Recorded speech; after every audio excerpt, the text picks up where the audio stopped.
meron talaga pong fear, meron pong takot, may threat na maano po tayo, no? Mapuput ang ating lives in danger. Not just our lives, but yung lives po ng ating mga anak, ng ating po mga kasama sa bahay. Then mas maganda po, talk to a person na trusted po ninyo na pwedeng makatulong or makahanap or makahingi ng tulong kung talagang kayo po ay hirap lumabas sa situation na yon.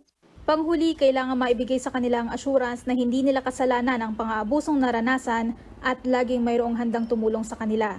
Hindi lang sa mga sugat na nakikita ng mata, subalit sa mga sugat na iniwan sa puso at emosyon nila. Julie Baiza po, hatid ang mukha ng balita. Humingi na rin ng tawad si Will Smith kay Chris Rock matapos na itong sampalin sa live ceremony ng Oscars noong Linggo ng gabi. Sa statement na inilabas ni Will Smith sa Instagram, inamin nito na hindi katanggap-tanggap ang kanyang naging asal. Git niya pa, walang puwang sa mundo ang violence. Naging emosyonal lang daw siya matapos na gawing biro ang medical condition ng kanyang asawa. Pinagsisihan na rin daw ng aktor ang kanyang naging asal. At yan po ang mga balita.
Right now, you're seeing on your screens video released by the Philippine Coast Guard. It shows a Chinese Coast Guard vessel moving close to BRP Malabrigo while it was patrolling at Bajo de Masinloc. The Coast Guard said this is clearly a violation of international regulation for preventing collisions at sea. The agency said this is the fourth incident of close maneuvering in the area.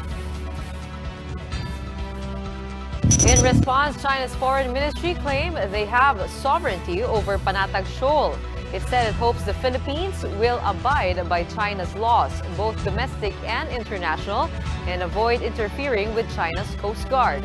The Philippines, however, is standing its ground, saying the country maintains jurisdiction over Masinloc and the surrounding exclusive economic zone.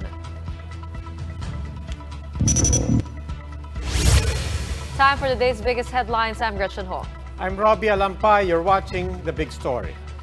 The recent incident at Bajo de Masinloc has forced the Philippines to reiterate its sovereignty over highly disputed waters. Despite this, China is seeking respect for its patrol operations in the area, maintaining that it is their inherent territory. Marian Enriquez with The Big Story. In this video taken last March 2 at Bajo de Masinloc or Scarborough Shoal, a Chinese Coast Guard vessel can be seen moving close to the Philippine Coast Guard vessel BRP Malabrigo. The PCG condemned the close maneuvering as it violates the 1972 international regulations for preventing collisions at sea. But the China's foreign ministry insisted they have sovereignty over Scarborough Shoal. Ministry spokesperson Wang Wenbin urged the Philippines respect China's supposed sovereignty and avoid interfering with their Coast Guard. But is this really the case? Based on a UN arbitral ruling in 2016, both China and the Philippines have traditional fishing rights in Scarborough Shoal. For international studies and security expert Romel Banlawi, China needs to be called out. Better if it's the president himself who makes the statement. Dapat paulit-ulit natin na iparamdam sa China na hindi natin sinasang-ayunan yung ganyang mga klaseng gawain at hindi gawain niya ng isang responsableng bansa. But the most that the palace came up with is a statement. It said the Philippines will continue to exercise full sovereignty over Bajo de Masinloc and the surrounding EEZ and continental shelf. For Banlawi, a diplomatic protest is needed. Failure to condone China, said Banlawi, may only lead to more aggression. Kung maulit yung ganitong klaseng insidente, tumataas talaga ang panganib na baka magkaroon ng aksidente sa dalawang bansa na mag-ugyot ng direct military action. Reports of the new aggression come at a time when the Philippines is conducting its largest balikatan exercises yet with the United States. For News 5, Marian Enriquez, we are One News. What steps can be taken to prevent the intrusion of Chinese ships in Philippine EEZ and areas that we claim sovereignty over? That big question and more with military historian Jose Custodio.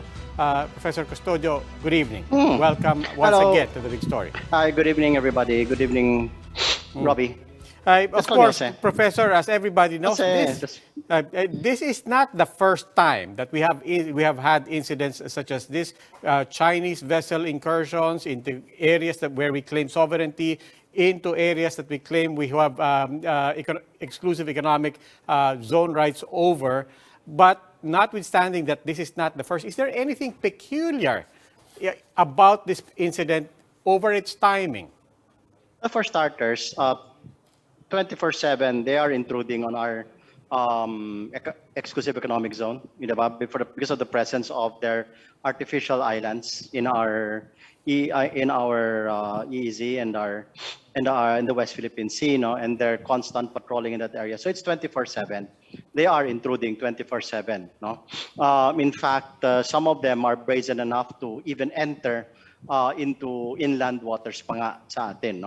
There are cases about that. There was one incident, there were two incidents earlier this month and last month, wherein one was when you had a survey ship and then a Chinese Navy ship that were intruding already into our waters. So it's not something that is on an isolated basis Okay. or not really. It's always read. Now, it's always there. Then on your other question, which is it timed?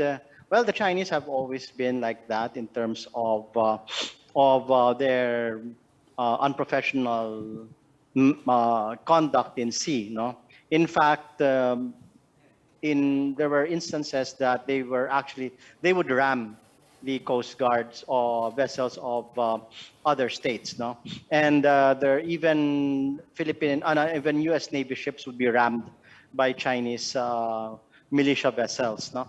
So hindi, and even the Japanese are very familiar with that, the ramming that goes Okay, on. No? Professor, Yeah, how Jose.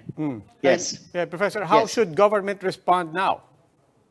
Well, I would agree with the earlier commentator that there would be a diplomatic protest, and at the same time, not to downgrade our patrols in that area, and in fact, prepare for any contingencies that may happen. No, the Chinese might be betting on the fact that the world is so riveted on what's going on in Ukraine that they might push the aggressive envelope here in the West Philippine Sea area, no, to their advantage. No? So we have to watch out for that, and at the same time have in place. Well, we do have contingency plans, but what is important also is to have Okay. the allotted assets for that contingency plan. Okay, maraming salamat po. That was military historian Jose Custodio. More Filipinos are now fishing in Scarborough Shoal as government tries to intensify its military operations in the area. But fisher folk continue to fear the Chinese Coast Guard. Gretchen, what are Filipino fisher folk telling us? Well, Robbie, Filipino fishermen say it's still like a game of hide and seek in Bajo de Masinloc in Zambales. And some say they would only sail towards the shoal after dark once Chinese vessels have departed. And just before dawn, they would leave the lagoon to avoid tension with the Chinese Coast Guard. While still fearing China's aggression, they say they will remain present in Bajo de Masinloc. But for fishers group Pamalakaya, it's time for government to file a diplomatic protest against China. These are the other big stories tonight. No surprises here. Nacionalista Party formally endorses its former member, Ferdinand Marcos Jr. and running mate Sara Duterte. Meanwhile, mayor and presidential candidate Isko Moreno looks to bring Elon Musk's Starlink satellites to Manila in an effort to boost the city's connectivity. And after causing a scene at the Oscars, actor Will Smith issues a public apology to comedian Chris Rock for hitting him during the awards show. These big stories after the break.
You're still watching The Big Story. I'm Robbie Alampay. And I'm Gretchen Ho.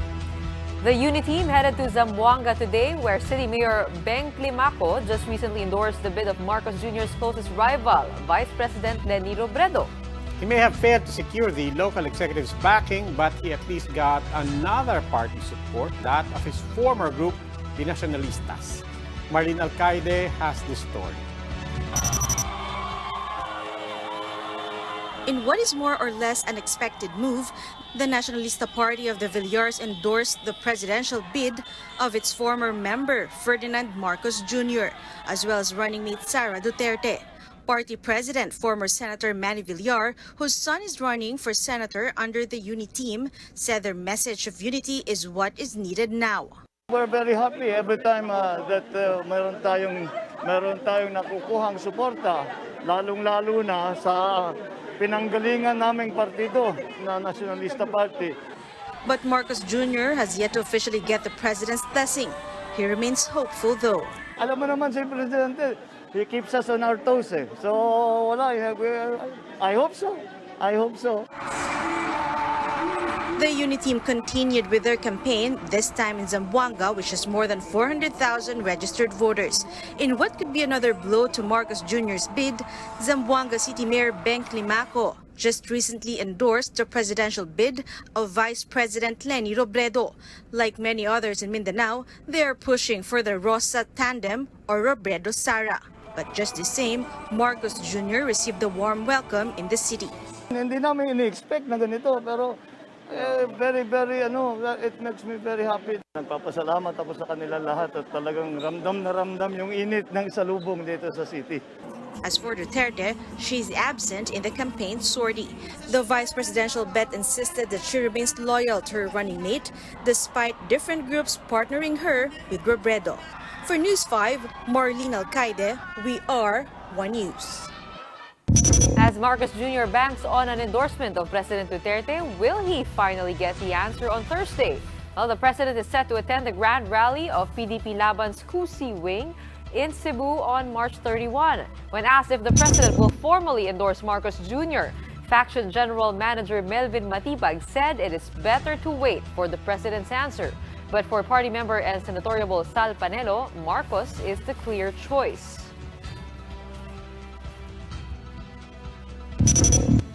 Presidential aspirant Isko Moreno is trying to get a different deal, this time with Elon Musk's SpaceX.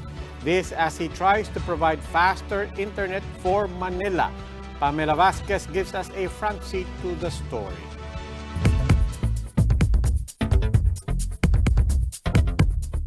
Manila Mayor Isko Moreno on Tuesday met with representatives of SpaceX, which is owned by tech titan Elon Musk, to tap their satellite internet service called Starlink.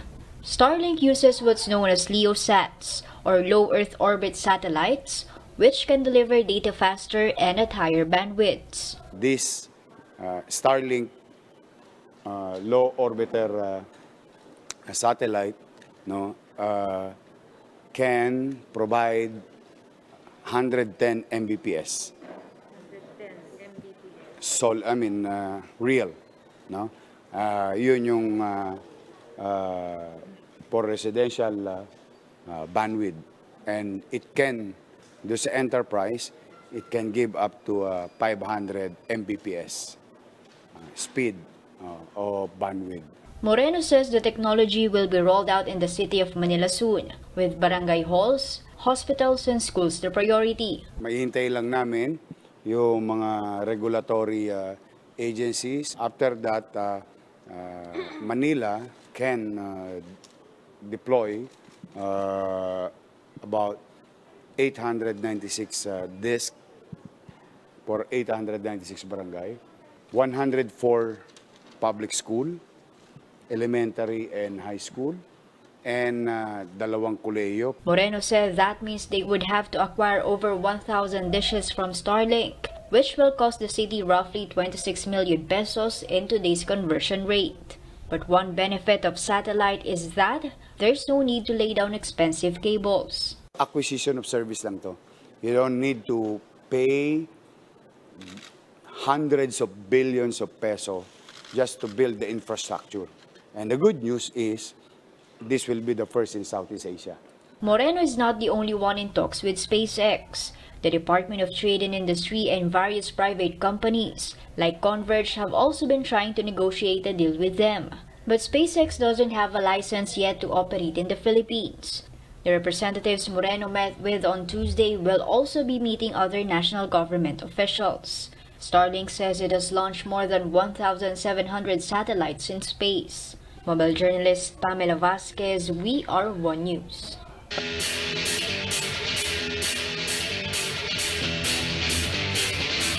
For the big story in sports, after 2 years, the Philippine Volleyball League welcomes back fans to their games as supporters and celebrities did not miss the opportunity to see the smashing court action up close. A look into the live audience experience in my report.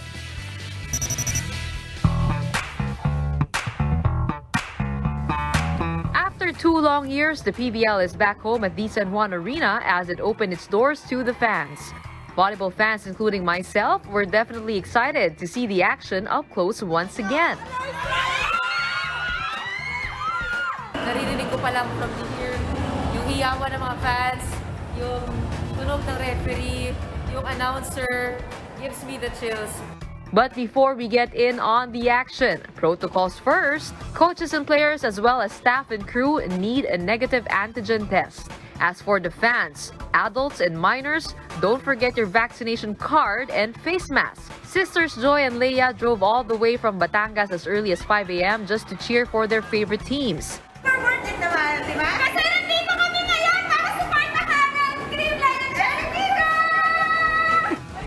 Several celebrities were also present to show their support for the players and teams. Pero matanong ko lang, kasi ngayon nagkalat-kalat yung mga players, may mana, sino na ba sinusuportahan mo? Actually, walang specific team. Pero syempre, yung fan ako nila, Liza, tsaka yung mga kapatid na Santiago. It's a source of joy for me. Yung makita yung kabugan nila sa court. Go Cream Line! Go Liza! Actually, kala ko nga po manonood ako ng Ginebra. Ibang laro pa rin ang puntahan. And then, dito po ako to support my friend, Liza Valdez, and all the Cream Line fans. In the quarterfinals, the Signal HE Spikers dominated the Bali Pure Water Defenders in 3 sets. Nakinilabutan ako. Unang pagpasok pa lang sa Pinoy, ang dami ng tao. In the second game, the Creamline Cool Smashers dethroned the defending champions Cherry Tigo after outlasting them in 4 sets. Sobrang na-miss din talaga namin sila. Nabigyan nila kami ng energy to keep on pushing. PBL President Ricky Palou said San Juan Arena will house the next few games, but they're also looking at bigger venues and an online ticketing system with the Smart Araneta Coliseum or the MOA Arena. A lot will depend on the availability of the other coliseums that we're looking at, like MOA or Araneta Coliseum. But as they say, nothing beats the live cheers in action from the crowd. So for both fans and players, they can now say that the experience is complete. Gretchen Ho, We Are One News. Time for another quick break. When we return. Proving to be a tough territory to conquer for the Robredo camp, posters linking the VP to the communist movement lined some parts of Southern Leyte. Unacceptable and inexcusable behavior. Academy Award-winning actor Will Smith apologizes to comedian Chris Rock for hitting him during the Oscars. These and other big stories after the break.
You're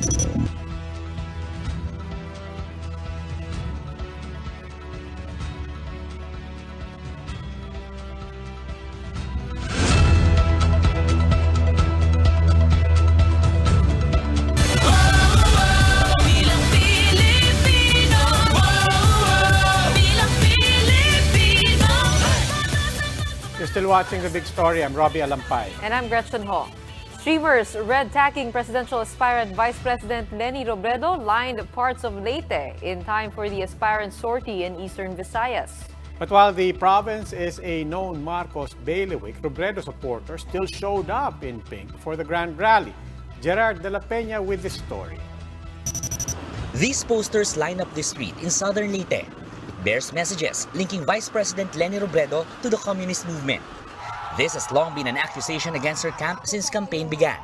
And it carries on here. After all, she's visiting the territory of a known rival.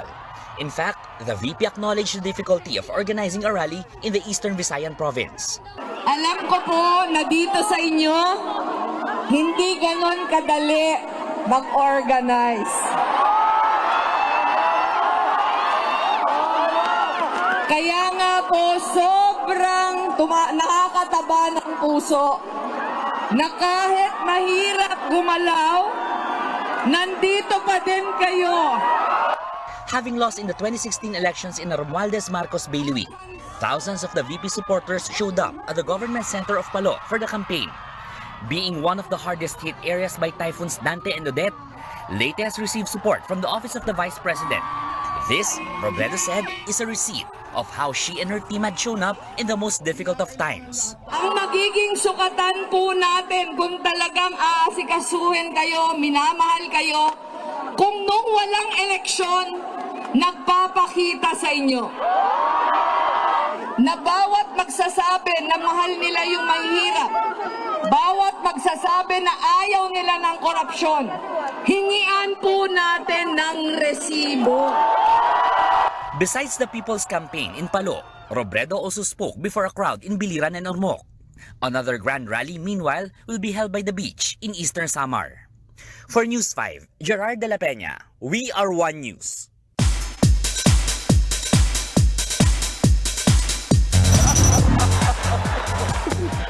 A day after the eventful awards night at the Oscars, actor Will Smith weighed in on his actions via an Instagram statement. On Instagram, the actor apologized to comedian Chris Rock for slapping him over a joke about his wife Jada Pinkett Smith during the ceremony. He also said that he was out of line and was embarrassed. He added that his actions were not indicative of the man he wants to be.